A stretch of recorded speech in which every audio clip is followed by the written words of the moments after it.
It's going. Hey guys, welcome back. Wow, it's been a long winter. We're finally back out here, JR behind the camera and me going to show you a couple of tips and advantages of using this dense glass gold on ceilings as opposed to just the expanded metal or high rib lath with 3 coats of material. This is going to get 2 coats up here, but they're very fine coats. I love doing it this way because it saves the arm and the back from doing the brown coat, floating it, and then going to put the finish coat on, and it's grainy.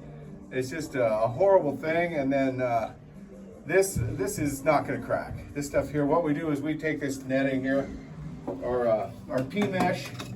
I've got a box of selected different types of netting that we use on the joints. This is all we're going to be needing today. I might use this wider stuff here. This looks like 5-inch mesh, and this is self-adhesive. This has the self-stick on it, so it's going to stick real well to this dense glass gold.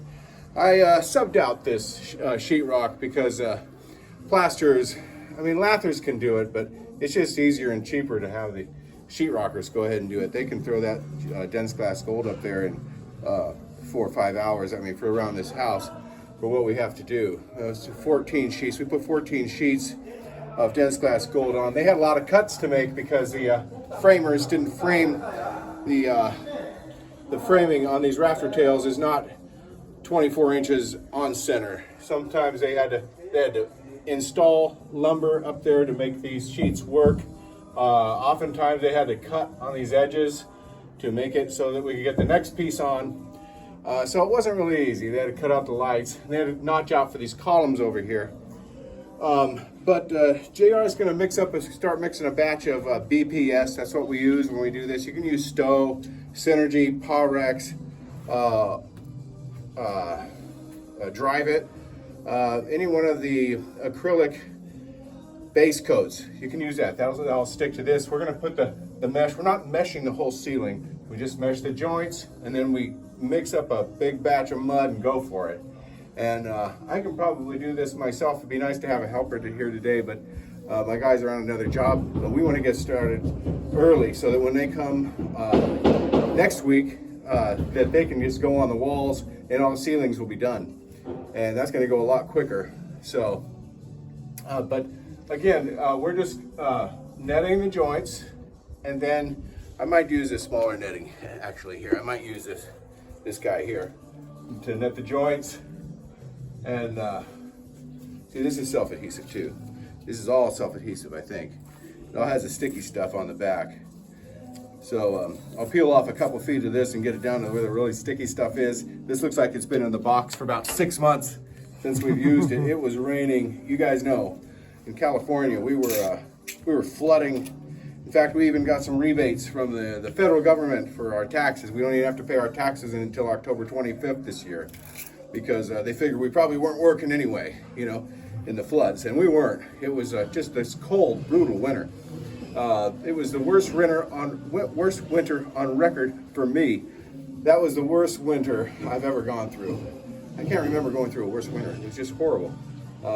So I'm hoping for a long summer this time, and it's starting to warm up. They're calling for some 90-degree temperatures later on this week, which really isn't ideal, but we're just happy to see the warm weather come back. It was a cold, wet winter. Filming. Okay, go ahead.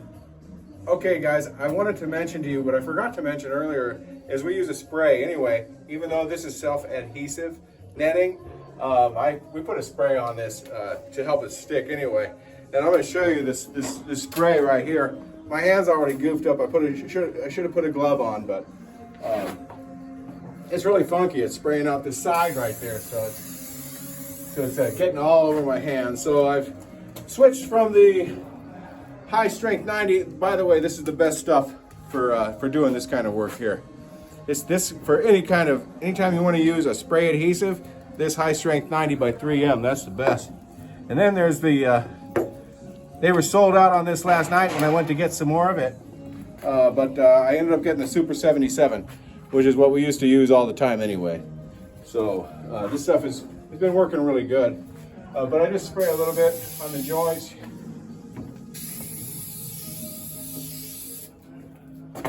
and then take my netting, and right away, I could spray a little bit further, but just for demonstration purposes, I'm just gonna show you real quick how I go about that. And by the way, I know we got a lot of viewers out there who do this all the time. So if you want to chime in and give us some suggestions on what we can do to make this better, do it. You know, send us, chime in. You know, talk to us a little bit. So ideally, that should have went the whole piece right there, but you get the gist of it. Fine. Okay, guys, thanks for staying tuned. I'm gonna go ahead and put it on this thin skim coat here, and I want you guys just to watch and see how thin I put it on. So it's just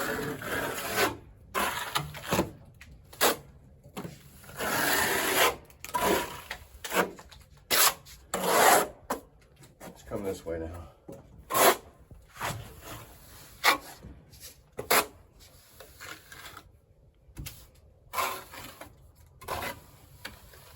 What's that? Paper or something?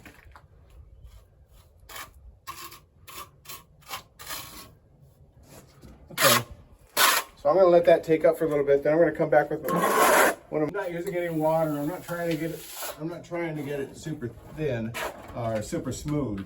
I'm just knocking down these lines here from the trowel marks. And then now I'm going to take my float. My new float, I got a new float here.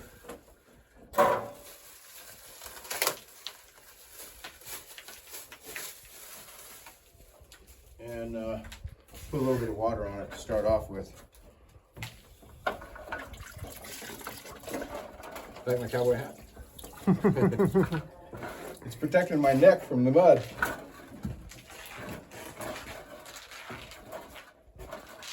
Okay, so just gonna come back here.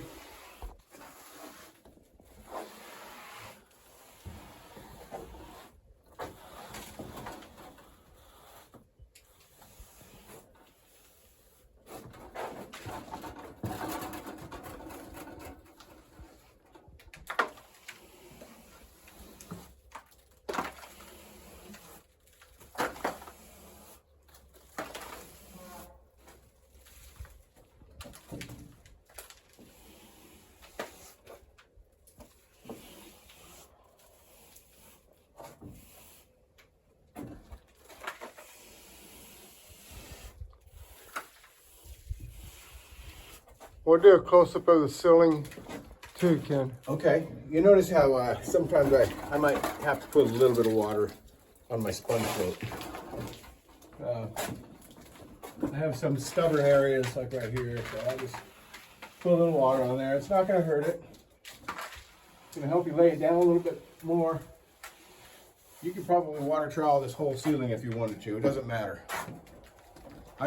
All you really have to do is knock down these heavy lines like this. Cover up all that yellow board that you see. You don't want to see any yellow.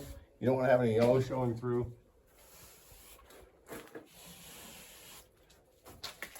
And if you come across bad spots like that I just made, you can do a couple things.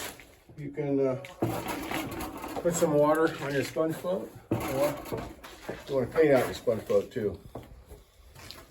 Clean out your sponge float every now and then.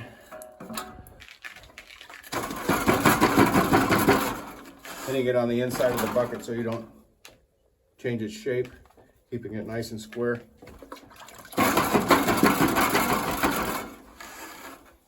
Okay, so you can put some water on it, on your float, and put it like that. Or you could even just come back with your trowel. Nice clean pool trowel. And just lay the lines down like that. Whatever it takes to get these lines laid down. And you know what? I could probably spread my finish over it right like it is right there, right now. All we got to do is come in with a French stone and stone the ceiling. Probably take maybe 5 minutes, and then we're good to go. We just want to knock down the heavy lines that are sticking up here. And by the way, the wall is super flat, and it's flatter than if you could get it with 3-coat system with scratch, brown, and finish. It's just super flat, and we only want to put the mud on, well, as thin as possible, because what's holding this ceiling up is these screws in the sheetrock. So you've seen what happens when sheetrock gets heavy. It could fall off and crack you in the head. But so you really don't want to put too much weight on here. This is a lightweight system, and you want to keep it lightweight. You don't want to try and brown it and build up voids. You know what? It's probably going to be that way. If you did the best job you could with 3-coat, you're going to probably have some irregularities in it. But anyway, after that, you're good to go. Just come back, probably come back in 24 hours, put a finish on this, but we're gonna come back and do all these walls here, and then the ceiling is gonna be the first thing that we finish when we come back. And then we'll do the walls.